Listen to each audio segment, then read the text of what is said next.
Hola a todos. Bueno, hoy vengo con pedazo de libro para poder así analizarlo.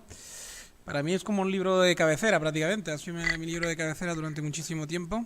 Es un libro de el posmodernismo Vaya Timo, que me encantó cuando lo leí, me esclareció muchísimas cosas. De hecho, ya le digo, se convirtió como una especie de libro de cabecera para mí porque durante algunos meses o un añito así quizás me duró. Porque realmente es un libro que te esclarece muchísimos males, digamos, que nos atenazan en el día de hoy, ¿no? O sea, entiendes a partir de analizar realmente qué es el posmodernismo, ¿no? Y de qué va el posmodernismo, uno llega a entender pues muy bien realmente de qué va el asunto, ¿no? O sea, por qué todo lo que sucede hoy en día, el feminismo este tan radical que tenemos, el digamos, todo ese tipo de manifestaciones, incluso los chalecos amarillos, todos esos fenómenos extraños, entre comillas, que están sucediendo hoy en día, el comportamiento de nuestros políticos, si me ciño aquí a donde vivo yo, pues todo el recrudecimiento ese del nacionalismo catalanista, o catalán, mejor dicho, todo esta batiburrillo de cosas que ocurren de forma, digamos, que no son nuevas ninguna, pero digamos que están como en pleno auge, ¿no? Están con un pleno, digamos que hay como un repunte, así, como una cosa muy digamos, con una tendencia a exagerarlo todo, ¿no? A hacer, digamos, de una forma como muy acusada, puntiaguda, ¿no? Que tienen, evidentemente, seguramente varios fenómenos, o los fenómenos que estoy escribiendo, no tienen un solo denominador común, no tiene el posmodernismo no lo explica todo, digamos, pero sí que está, digamos, como sobrevolando un poco en todos los fenómenos, ¿no? Salpica todo, ¿no? De alguna forma hay gotitas de posmodernismo en todo lo que acabo de mencionar y en muchas cosas más, ¿no? Como el comportamiento de los políticos de hoy en día también, etcétera. Todo está salpicado por este ambiente posmoderno, ¿no? Gabriel Andrade, como el autor, que bueno, aquí en el libro, pues, si queréis, puedo leer muy brevemente. Él nació en Maracaibo, Venezuela, es venezolano, ¿vale? Que Venezuela está en pleno, por cierto, que tampoco está exento de posmodernismo todo lo que ocurre en Venezuela, por cierto, ¿eh? En 1980 obtuvo una licenciatura en Sociología, una maestría en Filosofía y un doctorado en Ciencias Humanas en la Universidad de Zulia. Es profesor en esa misma universidad donde imparte cursos de Filosofía y Sociología. Ha escrito numerosos artículos sobre estudios de la religión desde una perspectiva sociológica, histórica y filosófica. Es un autor de varios libros, entre ellos La crítica literaria de René Girard, El darwinismo y la religión, no sé qué, de Cantabria, y Breve introducción a la filosofía de la religión. En esta colección ha publicado asimismo La inmortalidad Bayatimo y La teología Bayatimo. Pues ya le digo, es una... Bueno, eso es de la editorial La Etoli, ¿vale? En el cual él tiene publicado 3 volúmenes: el posmodernismo Bayatimo, la inmortalidad Bayatimo y la tecnología Bayatimo. Bien, la teología, perdón, no la tecnología, la teología Bayatimo. Bien, digamos, este libro en particular, para volver al que estoy analizando, pues te hace como bueno, te destripa realmente de dónde viene el posmodernismo, ¿no? Evidentemente, pues descansa básicamente en Francia en los años 60 y 70, ¿no? Con toda una serie de autores que él menciona de forma bastante repetitiva a lo largo del libro. Y realmente, pues, te introduce y te lo explica de una manera tan desmenuzada, digamos, que realmente el que no tenga ni idea de este tema aprende, pero muchísimo. El que tenga ya una idea ligera, pero no se haya nunca introducido, pues es muy divulgativo, digamos, muy divulgativo. Está escrito en un lenguaje que se entiende perfectamente, no es un lenguaje filosófico, ni desde luego no hay escolástica aquí, no hay digamos ningún lenguaje complicado, ni está escrito en plan Spinoza, ni nada que os podáis imaginar de los viejos tratados, digamos, de gente que ha vivido hace ya muchos siglos, sino es un lenguaje normal, moderno, pero no exento de muchísima cultura general, no exento digamos, de referencias a muchísimos filósofos. De hecho, se refiere muchísimas veces a Nietzsche, sin ir más lejos, por ejemplo, porque le sirve para describir toda una ideología, ahora no recuerdo si de Lyotard o de otro de los que digamos coge como ejemplo, ¿no? Yo me he hecho una especie de guión, hoy voy a intentar seguir una especie de guión que me he hecho, también tengo muchísimas, como me pasó con el anterior libro que digamos, destripé un poco, con el anterior ensayo, ¿no? El de Roca Barea. He tomado muchísimas notas, he tomado muchísimos porque he tenido que releer prácticamente el libro entero, porque hacía ya tiempo que lo había leído. Y voy a intentar seguir una especie de guión, leer algún párrafo y tal, pero bueno, ya me conocéis, lo hago todo así un poco de pronto.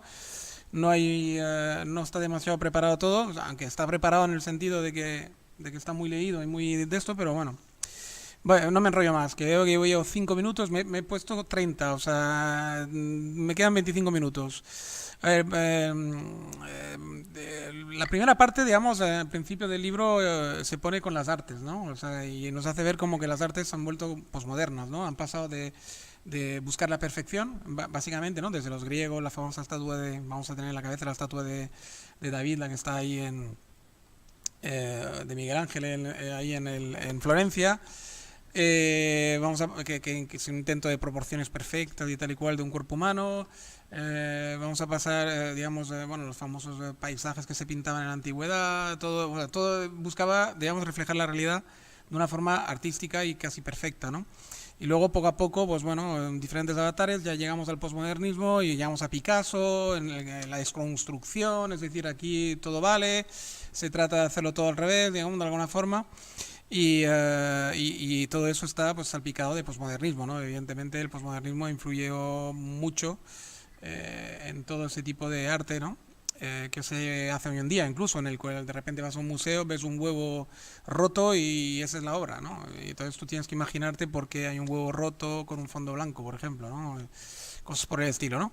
Entonces, digamos que yo no juzgo ahora mismo, ¿eh? No estoy ni juzgando si está bien, si está mal, él tampoco lo juzga demasiado, simplemente hace como un repaso para hacer ver cómo el posmodernismo llega a todas partes de la sociedad, ¿no? Hoy en día, y en el arte, pues evidentemente no está exento, ¿no? Luego entra de lleno en el tema de hacer comparaciones un poco con la izquierda de hoy en día y la izquierda de cómo nació la izquierda, porque realmente la ilustración que va a salpicar todo el libro a lo largo de todo el libro, porque es muy importante para entender, hace el contraste entre la ilustración y los posmodernos, porque según su tesis, la ilustración era pues justamente salir un poco, era gente que nos hizo salir de las catacumbas de la superstición, religión, etcétera. Era gente de hecho muy racional, ¿vale? Los ilustrados, los del siglo de la luz y todo lo que desembocó luego en la Revolución Francesa, por decirlo de alguna forma, eran gente, por lo tanto, bueno, la Revolución Americana antes, etcétera, bueno, la independencia de Estados Unidos, por ejemplo, era gente que digamos, estaba, digamos, pues eso, buscando la racionalidad ante todo, buscando sacar a la gente de las monarquías absolutas regidas por las iglesias, y de repente, pues bueno, lo consiguen y tal. Hay unos siglos de ahí que todo parece, o sea, hay una serie de años, no sé si dura tanto como un siglo, en el cual todo parece que funciona bien y de repente hay como un movimiento muy potente contra el ilustrado, con los románticos, sobre todo alemanes, y el romanticismo en general, que es un movimiento prácticamente que otra vez aboga lo irracional, que echa de menos tiempos pretéritos, incluso el primitivismo. Bueno, ahí salen toda una serie que uno de los representantes, según él, es Rousseau, por ejemplo, ¿no? El famoso Rousseau con sus digamos, halagando al buen salvaje, etcétera, y otras cosas más, ¿no? Entonces, de alguna forma, él protesta ante esto, dice que la izquierda de verdad nació pues siendo racional, porque se puede decir que fue un movimiento izquierdoso, el que depuso a los reyes en Francia, el que depuso al rey, el que hizo que las colonias de Estados Unidos, las 13 colonias en Estados Unidos se independizaran de Inglaterra, etcétera. Era un movimiento izquierdoso, era un poco el pueblo o el pequeño burgués, si queréis, pero bueno, de alguna forma detrás del pequeño burgués estaba el pueblo, evidentemente, raso, el que se quiso desembarazar de siglos y siglos de oscuridad, de superstición, el pequeño burgués, digamos, y el intelectual, de alguna forma, de aquellos tiempos, pues bueno, sacudió un poco el mundo, gracias a la tecnología incipiente que ya se veía venir también, claro, porque la tecnología siempre está ligada a los movimientos fuertes sociales, evidentemente, porque sin tecnología prácticamente las cosas se quedan como paralizadas. Cuando hay la tecnología, en paralelo siempre hay movimientos sociales que quieren aplicar la tecnología y llevarla a su máximo, digamos, expresión, ¿no? Y para ello, pues muchas veces hay que derrocar los sistemas que están basados en una tecnología antigua y para aplicar la nueva pues hay que sacudir un poco, hay que sacudir todo el poder, digamos, que se resiste normalmente a dejar sus viejos métodos. Por ejemplo, el esclavismo, por decirlo de alguna forma muy clara, está claro que el esclavismo se acabó, porque es una cosa que el esclavismo, todo el mundo tiene en la cabeza las películas de los negros en Estados Unidos, de los pocos esclavos que pudieron hacer a lo mejor los españoles en América con los indios, el poco esclavismo, porque realmente no era un esclavismo, era más bien, bueno, era una cosa parecida, pero no exactamente.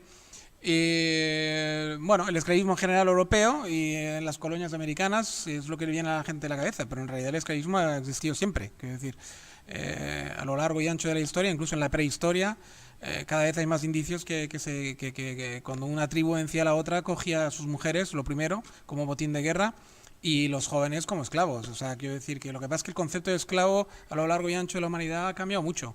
El esclavo antes era, digamos, era como un botín de guerra al principio, pero luego era, bueno, se integraba en la sociedad que la había raptado o que la había derrotado y luego incluso podía dejar de ser esclavo, podía incluso formar parte de la familia del amo. En fin, hay muchos matices ahí que la gente desconoce, porque hay que estudiar historia, hay que estudiar un poco a fondo todo ese tipo de historias. Dice que no siempre ha tenido una connotación tan negativa como la tiene hoy en día, eso por una parte. Y el otro por la otra, hay muchos matices, hay muchos grises ahí, ¿no? Pero bueno, en general, a lo que íbamos, que digamos el libre pensador, la persona ilustrada, pues era básicamente un pensamiento muy de izquierda. La izquierda bebe de esto, ¿no? Del racionalismo, del cientificismo, digamos, de querer derrotar un poco a la Iglesia y a los supersticiosos, a los monarcas, a los nobles, a la gente que, digamos, ejercía un poder absoluto en nombre de Dios, ¿no? En definitiva, resumiéndolo muy a las claras, ¿no? Y entonces se queja de que, claro, hoy en día la izquierda posmoderna pues ha dejado totalmente el papel prácticamente lo ha dejado a la derecha, es la derecha la que recoge prácticamente la ilustración en el sentido de que ahora la gente más racional y la gente que aboga más por el cientificismo parece que sean más, la han dejado como más a la derecha, digamos, y los de izquierda ahora se han tirado al monte, se han pasado tanto de rosca con el posmodernismo que están abogando otra vez por el primitivismo, por el retorno, se están comportando como los románticos y los contrailustrados de hace 2 siglos, ¿no? Están casi queriendo derrotar el cientificismo, está mal visto hoy en día, lo científico está mal visto porque dicen que está al servicio del poder, de una élite, etcétera. Entonces, con todos esos discursitos, lo que estamos haciendo poco a poco, y se está viendo mucho en Barcelona, donde están comandando una izquierda posmoderna totalmente, con la Ada Colau, por ejemplo, se está viendo como Barcelona está retrocediendo a pasos agigantados. O sea, quiero decir, se está convirtiendo en una especie de capital de provincia cuando había conseguido ser una capital prácticamente una de las mejores ciudades de Europa, más modernas, más avanzadas en todos los sentidos, y ahora pues vemos un retroceso a marchas forzadas porque hay tantas leyes posmodernas, como por ejemplo que no puede haber azafatas en los congresos, que no puede haber no sé qué, que no puede haber no sé cuánta, que no se pueda circular no sé quintos, que tal y cual, que al final, claro, el capital que demanda una ciudad moderna, limpia, que demanda poder, digamos, hacer un poco pues todo lo que haga falta para atraer al público, etcétera, se encuentra con tantos impedimentos, o sea, claro, que evidentemente yo creo que van a perder hasta el último congreso que tienen de la telefonía, yo creo que les va a durar poco, porque hay tantas reglas además reglas la mayoría absurdas, que no tienen nada que ver con la libertad, sino que imponen, por ejemplo, porque, no sé, ¿por qué una mujer joven con 18 años, 19 no puede en 4 días ganarte 600 euros por enseñar un poco las piernas y hacer un poco de florero? ¿Qué más da? Eso no le va probablemente a influir en el resto de su vida. ¿Por qué una ley tiene que prohibir a esta muchacha esos 4 días de hacer de azafata? Porque son 4 días de su vida. Probablemente luego seguirá sus estudios y no va a acabar, digamos, haciendo azafatas toda la vida. Pero ¿por qué a una chica guapa joven no se le tiene que impedir ganarse la vida, probablemente pagarse sus estudios además? Digamos, por una ley posmoderna absurda que es en el fondo un retroceso, porque se basa en tonterías, quiero decir, totalmente ilógicas, irracionales, ¿no? Pues bueno, así como este ejemplo que me ha venido a la cabeza, os podría decir probablemente centenares, ¿no? Bien, entonces, claro, ahí, por ejemplo, hay una crítica muy fuerte a la izquierda de hoy en día y reivindican a la izquierda de toda la vida, que fue una izquierda pues muy diferente a la de ahora, ¿no? Que creía en cosas, que realmente tenía una, incluso en la jerarquía, pero bien entendida, etcétera, y ahora pues bueno, estamos en una especie de izquierda blanda, blandiblue, que no se entiende nada, que no quiere jerarquías, que no quiere nada, que no quiere, bueno, en fin, ellos sabrán. Giro, aquí en la nota pongo giro hacia el supuesto dominio totalizante de la cultura occidental. Bueno, claro, luego también todo eso subyace que hay una especie de autoodio de la cultura occidental, porque supuestamente hemos ejercido un dominio en el mundo, digamos, cruel, etcétera, etcétera, pero claro, solo se cuenta la parte mala que hemos podido, digamos, ejercer los occidentales cuando hemos colonizado otras tierras, pero nunca se cuenta la parte buena, que también son muchas. De hecho, la parte buena fundamental, que gracias a que el occidental, digamos, ha sido tan movido y ha sido tan inquieto y ha sido tan, digamos, hiperactivo, pues al final hemos conseguido, digamos, abrir el mundo entero. Quiero decir, y entonces todas las culturas se han visto beneficiadas de conocerse entre ellos. Y al final, si el mundo hoy en día es un mundo abierto y es un mundo redondo y que es un mundo que todos los continentes se conocen perfectamente hasta la última isla del mundo, es probablemente gracias a que el occidental ha sido tan inquieto y tan hiperactivo, ¿no? Evidentemente que ha cometido muchos errores, pero es que no hay que o sea, cada cosa en su contexto histórico, ¿no? En su época, ¿no? Pero en lo fundamental hay que mirar que fundamentalmente ha sido bueno. A todo y así con los errores que se han cometido han sido bueno. Por ejemplo, para volver al ejemplo del esclavismo, es que los países árabes esclavizaban negros desde hacía siglos, ¿vale? Solamente que no pasaba de ahí y no se conocía.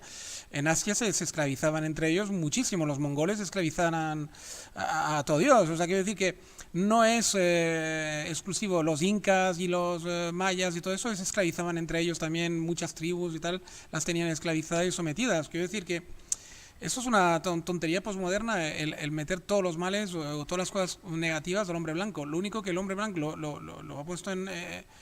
justamente una de las cualidades que ha tenido ha sido la autocrítica, ¿no? Y el ponerlo y el hacerlo en siglos donde ha quedado registrado, ¿no? Digamos, pero eso se venía haciendo desde hace milenios, donde cuando aún no había ni escritura, probablemente, ¿no?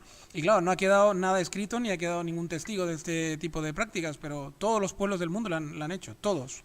O sea que no hay nadie que pueda aquí hacerse de...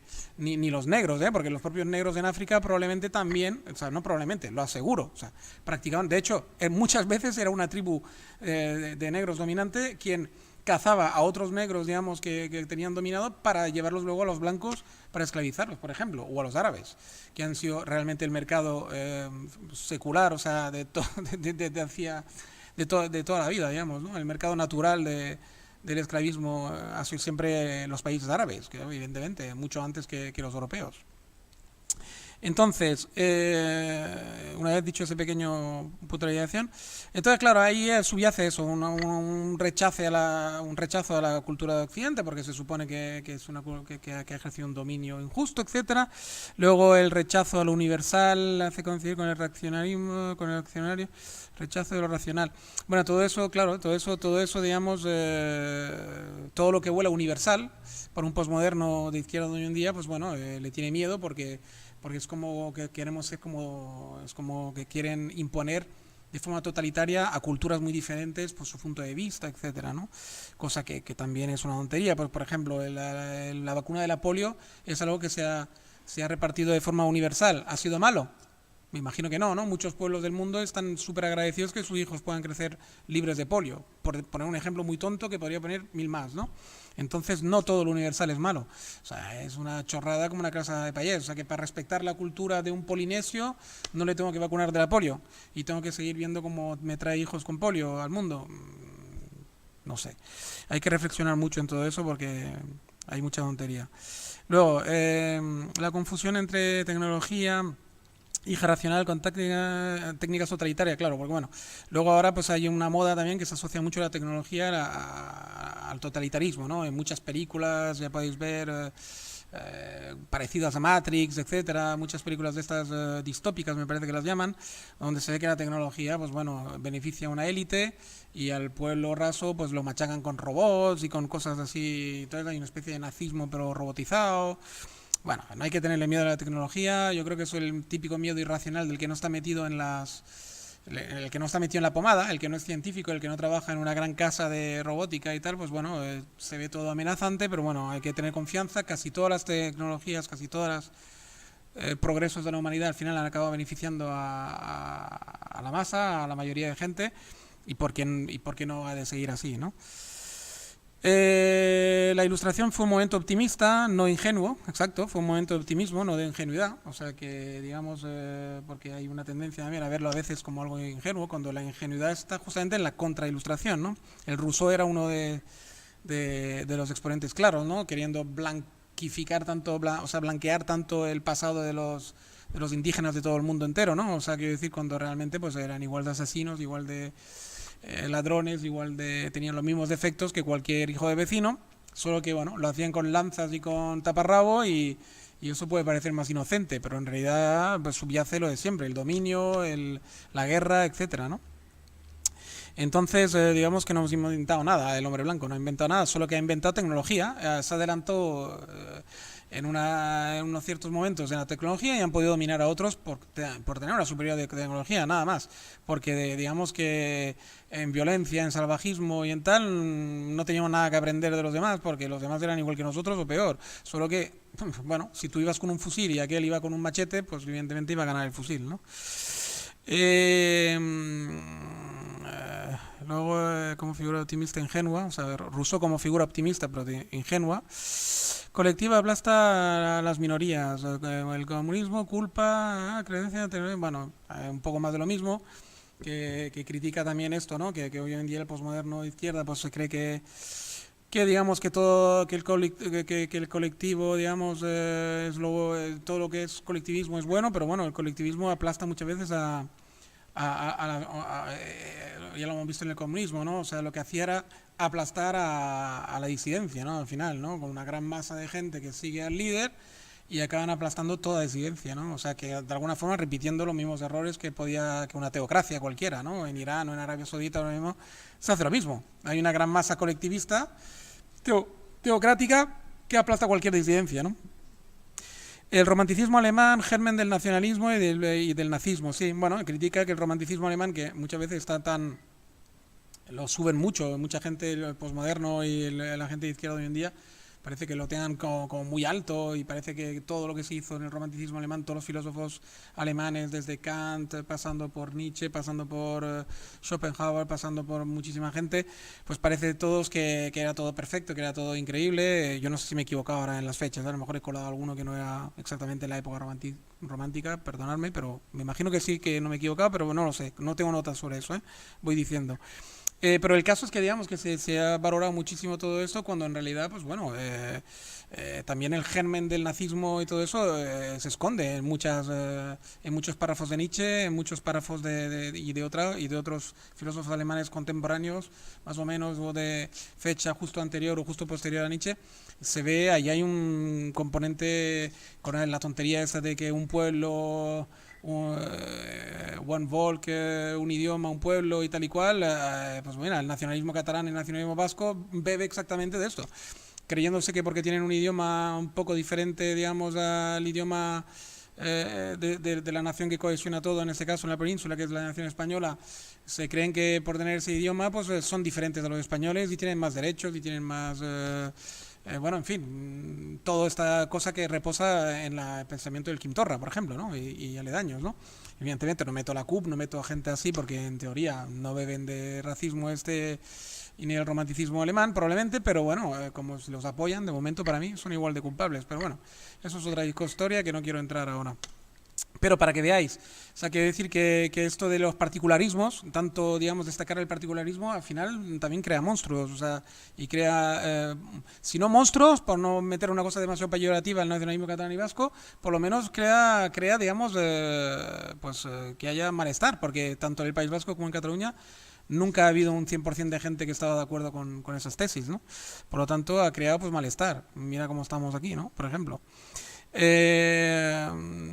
Cuando se hiciera un enfoque mucho más racional, pues se podría conservar perfectamente el idioma ancestral que se ha hablado por esas tierras o lo que sea, casándolo perfectamente con el idioma que se ha escogido para comunicarse con el resto de la nación española, con el resto de vecinos. Quiero decir que es una tontería. Siempre se puede guardar lo particular de puertas para adentro y de puertas para afuera abrazar lo que es común, justamente en ese caso, que es un comunismo bueno, ¿ves? En ese caso sí que sería una izquierda buena, si haría el papel de la izquierda de toda la vida, reivindicar lo racional, que sería abrazar lo que te une y no destruir y conservar lo que es particular tuyo, ¿no? Pero sin querer imponerlo a todo el mundo, ni querer que esto sea de repente ley, ni que sea ponerlo por encima de lo común.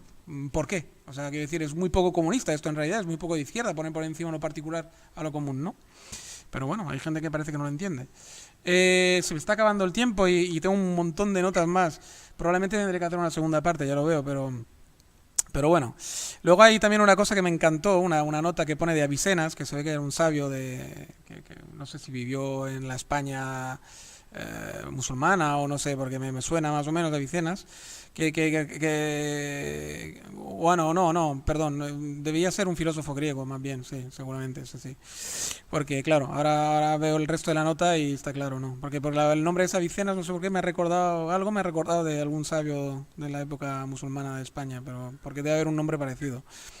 Recomendaba pelear a los sofistas, relativistas, porque el relativismo no es nuevo, ya viene de los griegos, imagínense, hasta que reconozcan que no es lo mismo golpear que ser golpeado. O sea, esa recomendación es un poco brutal, no digo que no vaya paleando a nadie, pero para que veáis, o sea, los posmodernos, esos relativistas que hay hoy en día también, que todo es relativo, hombre, según el prisma por donde se mire, tal y cual, pues no, señores, no todo es relativo, hay cosas que son reales, que de verdad tienen mucho que ver con la realidad, y hay cosas que son inventos y construcciones totalmente intelectuales, y desde luego no es lo mismo ser apaleado que apalear, ya lo digo yo, o sea, no es lo mismo recibir el golpe que golpear, eso desde luego. Luego están los pragmáticos también, claro, que lleva es que a veces no me puedo ni releer. La prueba de la realidad. Bueno, se ve que había, bueno, también, no sé si ahora se mete en Francis Bacon o algo así, creo, que había como el pragmatismo, que fue digamos, otra rama que se extendió, pero ahora no sé, porque esto me va a llevar demasiado tiempo, creo que no podemos ahora tocar el pragmatismo. Pero bueno, la realidad al final siempre es la que pone en su sitio a pragmáticos, a relativistas, etcétera, ¿no? Luego, el ejemplo de la frase de Voltaire, vale, sí, bueno, la famosa frase de Voltaire, esa también, que tan manida también por muchos postmodernos, ¿no? No, mejor dicho, que deberían de recoger muchos postmodernos, ¿no? Que digamos que tiene que ver con la tolerancia, digamos, ¿no? Pero la verdadera tolerancia, que consistiría, pues esto, ¿no? En decir, yo mataría para que tú sigas manteniendo las diferencias conmigo, ¿no? Para que realmente puedas sostener tus diferencias, ¿no? Y que no haya una visión totalitaria que te impida expresar que no estás de acuerdo conmigo, ¿no? Una frase que venía a decir esto, ¿no? Pero claro, esa frase no encierra que todo vale, que todo es relativo, sino que encierra que yo quiero seguir discutiendo contigo, intentar convencerte de que yo tengo razón y que tal, y esta es la verdadera dialéctica, digamos, ¿no? Y lo que sí quiero, que tú sigas, que hasta que no haya un punto de coincidencia conmigo, sigas, digamos, discutiendo conmigo, pero no que me digas, bueno, todo es relativo, tú tienes tu punto de vista y yo tengo mi punto de vista. Esto no lleva a ninguna parte, esto no lleva a ningún lado. Es decir, como mucho podemos decir que nunca llegaremos yo nunca llegaré a convencerte, ni tú a mí, pero sí que por lo menos tenemos que tener unos puntos que digamos, sí, bueno, ahí me has convencido tú o ahí me has convencido tú. Lo que no puede ser es acabar una discusión diciendo, no, todo es relativo, tú tienes tus razones, yo tengo mis razones. No, señor.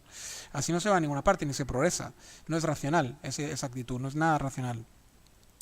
Lo racional es una realidad, todo lo demás es tontería. Bueno, mira, el caso de la homeopatía, por ejemplo, ¿no? Es una cosa, claro, o sea, quiero decir, a mí, yo cuando me duele la cabeza me tomo una aspirina, el hecho es que a mí me quita el dolor de cabeza.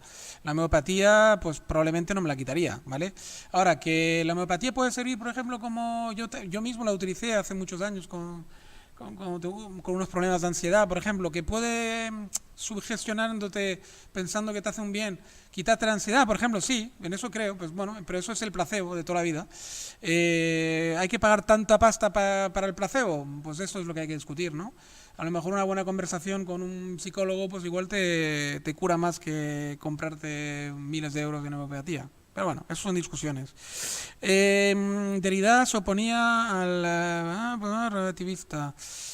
Dice que no hay una verdad, realidad fuera de sí. Bueno, Derrida, el famoso caso de Derrida, que llegó a un punto como un poco de locura en la cual pensaba que fuera de él no existía nada, ¿no? O sea, que fuera de sí mismo, de lo que él sentía, todo podía ser un engaño del cerebro, ¿no? Pero claro, lo mismo te digo, si al Derrida se le pega una hostia, seguro que de repente dice, hostia, pues he sentido la hostia, pues es una realidad, ¿ves? O sea, estás en el mundo. Luego está Karl Popper, habla de Popper también, bueno, de muchísimas cosas, del caso Berkeley, el constructivismo social, bueno, es que hay tantas, yo creo que tendré que hacer una segunda parte.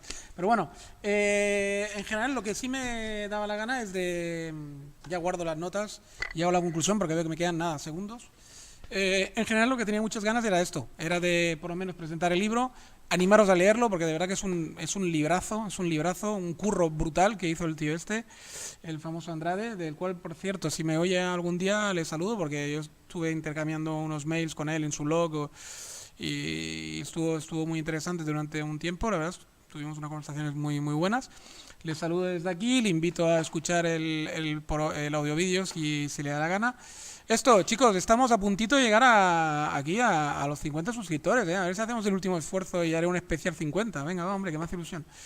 Y nada, agradeceros a todos los que estáis escuchando. El canal va cada vez mejor, veo que cada vez hay más visualizaciones. En las estadísticas de estas analytics que voy mirando veo que la cosa va cada vez mejor, chuta mucho, parece que está gustando. Vamos, digamos, como muy poco a poco, ya veis que son cifras muy modestas, pero que van para arriba, poco a poco, escalando. Me alegra mucho porque es una cosa que hago con mucha ilusión y que al ver que os gusta y si encima podéis encima aprender alguna cosa o os he hecho ver algunos puntos de vista interesantes, pues me alegro un montón, la verdad. De eso se trata. Venga, un saludo a todos, un abrazo y nos vemos en breve con algún desencriptado o alguna cosa. Chao, chao.